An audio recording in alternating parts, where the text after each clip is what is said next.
सुनीता और मेरे YouTube channel पर आपका स्वागत है।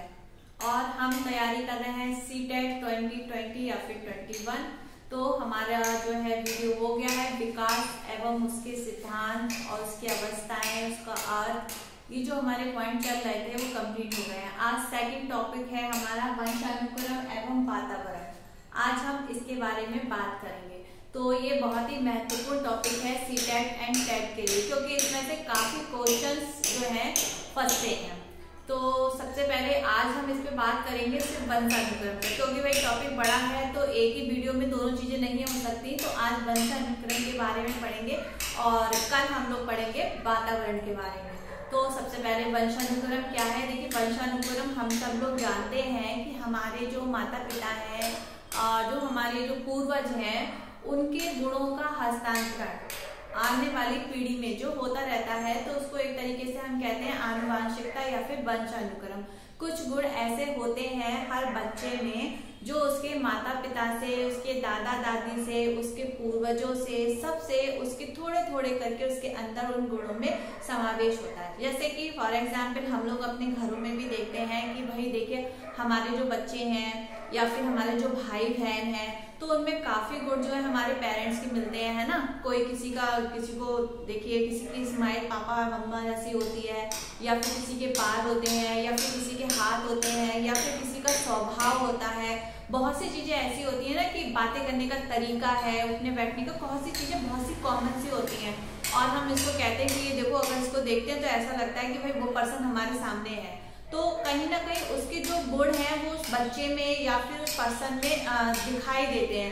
तो ये जो चीजें होती है वो हमारी परंपरा चली आती है, जिसको हम वंशानुक्रम कहते हैं। तो वो गुण जो है आने वाली पीढ़ी में परिवर्तित होते रहते हैं।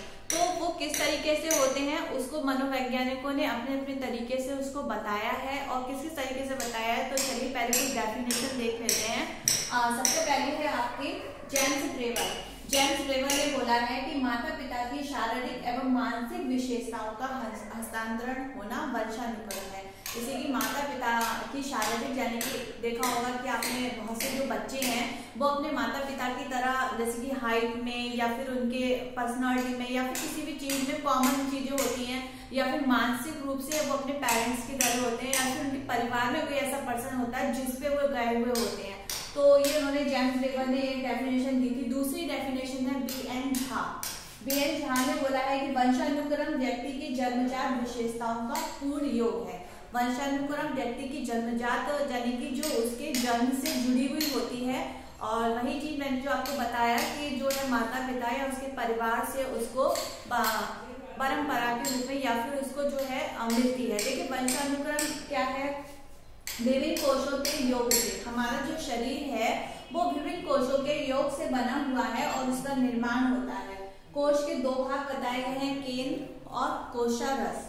तो दूसरा, जैसे वंशानुक्रम में जो गुण होते हैं, जो हमारे पेरेंट्स या फिर हमारे दादा दादी या फिर हमारे जो घर के पूर्वज होते हैं, वो उसमें जो है कुछ मनोवैज्ञानिकों ने, जैसे कि बीजमैन ने ये बताया है अपने जो उन्होंने परीक्षण किया था, उसमें उन्होंने बताया कि कितना परसेंट बच्चे के अंदर माता पिता का, कितना परसेंट दादा दादी का बच्चे के अंदर गुणों का हस्तांतरण होता है। जैसे वंशानुक्रमों का माता पिता का जो है बच्चे के अंदर 1/2 भाग जो है माता पिता का होता है, 1/4 दादा दादी का होता है, 1/8 परदादा और परदादा दादी का होता है। इसी प्रकार जो 1/16 या फिर इससे आगे की जो संख्या इस तरीके से लगाते जाते हैं, तो हमारे जो पुराने पूर्वज हैं उनका कहीं ना कहीं, क्योंकि वो पुराने से ही चलता चला आ रहा है, तो उस हिसाब से वो जो गुण है वो बच्चे में हस्तांतरित होते रहते हैं। तो यहाँ पे वंशानुक्रम की कुछ जो है नियम बताए गए हैं, कुछ सिद्धांत बताए गए हैं जो मनोवैज्ञानिकों ने दिए हैं। तो सबसे पहला नियम है आपका बीजकोष या मूल जीवाणु की निरंतरता का नियम। ये जो नियम है, ये नियम बीजमैन ने दिया है। ये सारे जो भी नियम है, इनसे रिलेटेड क्वेश्चन काफी सीटेट में और टेट में आते हैं। देखिए, टेट में क्या होता है, टेट में सिंपली से नियम या सिद्धांत पूछ ले जाते हैं, और उनने जिस भी मनोवैज्ञानिक ने जिसका भी अध्ययन किया है उसका नाम पूछ लेते हैं, या फिर नियम पूछ लेते हैं कि भाई ये किसका नियम है। तो सबसे पहले जैसे कि बीजकोष या मूल जीवाणु की निरंतरता का नियम, ये बीजमैन ने दिया था। तो इन्होंने इसमें यही बताया था कि बच्चे के अंदर किस तरीके से कौन से गुण और कौन से लक्षण कितने % जो है बच्चे के अंदर आते हैं। दूसरा नियम जो है वो समानता का नियम। समानता का नियम के अनुसार बताया गया था कि जो भी माता पिता, जैसे कि अगर माता पिता के समान ही उनकी संतान होती है, जैसे कि इसमें बताया गया था कि कुछ जैसे माता पिता बहुत ही बुद्धिमान होते हैं तो उनकी संतान भी बुद्धिमान होगी, अगर किसी में जैसे कि मूर्ख है तो उनकी संतान मूर्ख होगी। तो समानता का नियम, जिसके माता पिता का गोरे हैं तो उनकी संतान भी गोरी होगी। तो इस तरीके से समानता के नियम बताया था, पर आगे चल के ये जो नियम था वो कहीं न कहीं गलत भी साबित हुआ, जो कि आगे एक नियम बताया जाएगा भिन्नता का नियम। यहाँ पे वो गलत साबित हुआ, क्योंकि ऐसा नहीं होता कि अगर किसी के माता पिता इंटेलिजेंट है तो उनकी संतान जो है वो भी इंटेलिजेंट ही होगी, या फिर जिसके माता पिता पढ़े लिखे नहीं है या फिर वो मूर्ख है या फिर उनके अंदर कोई प्रॉब्लम है तो उनकी संतान भी वैसी होगी। तो ये नियम जो है मान्य नहीं हुआ। दूसरा नियम जो बताया गया गार्टन का जीव सांख्यिकी नियम, ये गार्टन ने ही दिया था।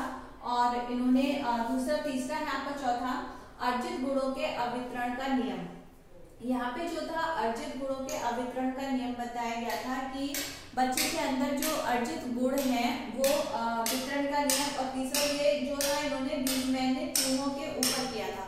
कैसे किया था अर्जित गुणों का वितरण नियम? बीजमैन ने चूहों के ऊपर ऐसे किया था, जब कहा जा रहा था कि जो माता पिता हैं उनका जैसा बिहेव परिवार में चला आ रहा है तो वही जो है दूसरी पीढ़ी में भी जाता है। तो बीजमैन ने क्या किया, बीजमैन ने कुछ चूहे लिए और उन चूहों में जो है उनकी पूंछ काट दी और उनको रखा गया, उसने एक प्रयोग किया था। फिर जब उनकी दूसरी पीढ़ी हुई तो भाई उनकी फिर पूंछ थी, फिर उसने फिर पूंछ काट दी। इस तरीके से उसने बार बार ऐसा किया, लेकिन वो ये देखना चाह रहा था कि सच में ऐसा होता है, लेकिन ऐसा कुछ नहीं था, क्योंकि जब अगली पीढ़ी हो रही थी चूहों की तो सबकी पूंछ हो रही थी, कोई भी बिना पूंछ कटा चूहा नहीं हुआ। तो बीजमैन ने जो है इसको मान्य किया कि जो अर्जित गुणों के अभिप्राय जो गुण होते हैं अर्जित वो दूसरों में हस्तांतरण होते हैं, यहाँ पे बीजमैन ने जो है नहीं माना था। लेकिन जब नेक्स्ट एक आया कि अर्जित गुणों का संक्रमण का नियम, यहाँ पर जो था यहाँ पर लेमान और भी मनोवैज्ञानिकों ने परीक्षण किए इस बात को लेकर। तो लेमान ने जो था जिराफ को देखा, जो कि एक अफ्रीका के जंगल में पाया जाता है। हम सब लोग जानते हैं कि जिराफ की गर्दन काफी लंबी होती है, लेकिन कहा जाता है लेमान ने अपने परीक्षण में बताया कि जो जिराफ है उसकी गर्दन पहले इतनी लंबी नहीं हुआ करती थी, लेकिन वही पहले के टाइम पे जो पेड़ थे बहुत ऊंचे ऊंचे, उसको जब खाने के लिए प्रॉब्लम होती थी तो वो अपनी गर्दन से काफी ऊंचाई से उसको लेने की कोशिश करता था। तो धीरे धीरे उसकी गर्दन खिंचते खिंचते खिंचते लंबी हो गई और फिर आगे आने वाली पीढ़ी भी जब उसकी होने लगी, जब उसकी संतान हुई तो उनकी भी गर्दन लंबी होने लगी। तो इस बात को जो है लेमान में और अन्य मनोवैज्ञानिकों ने अपने अपने परीक्षण में माना कि अर्जित गुणों के संक्रमण का नियम, जो माता पिता में जो गुण होते हैं वो दूसरे बच्चों में, अपने उनके जो बच्चे हैं उनके जो परिवार में जो भी बच्चे आते हैं तो उनमें हस्तांतरण होता है। फिर नेक्स्ट टॉपिक है आपका भिन्नता का नियम। यहाँ पर ये बताया गया था जब समानता के नियम की बात चली थी कि माता पिता के सामान्य रूप से ही जो है बच्चे भी समान होते हैं, लेकिन भिन्नता का नियम ने जो है इस चीज को खारिज कर दिया। कैसे? क्योंकि यहाँ पर कहीं ये भी देखा गया था कि जिनके माता पिता काले होते हैं तो उनकी संतान गोरी होती है, या फिर जिनके माता पिता गोरे होते हैं तो उनकी संतान काली होती है, या फिर ऐसा नहीं है कि जिनके माता पिता डॉक्टर या इंजीनियर या फिर किसी बड़े पद पे हैं तो उनकी संतान भी वैसी ही होगी, ऐसा नहीं था। तो भिन्नता के नियम ने समानता के नियम को खारिज किया था कि भिन्नता होती है। अब भाई भिन्नता एक भी कैसी होती है कि जैसे कि आपने देखा होगा कि एक ही परिवार में कहा जाता है कि जैसे कि हस्तांतरण होता है सब बच्चे में एक जैसा होगा, ऐसा नहीं होता। एक ही परिवार के एक ही माता पिता के बच्चों में भी भिन्नता पाई जाती है। कैसे पाई जाती है?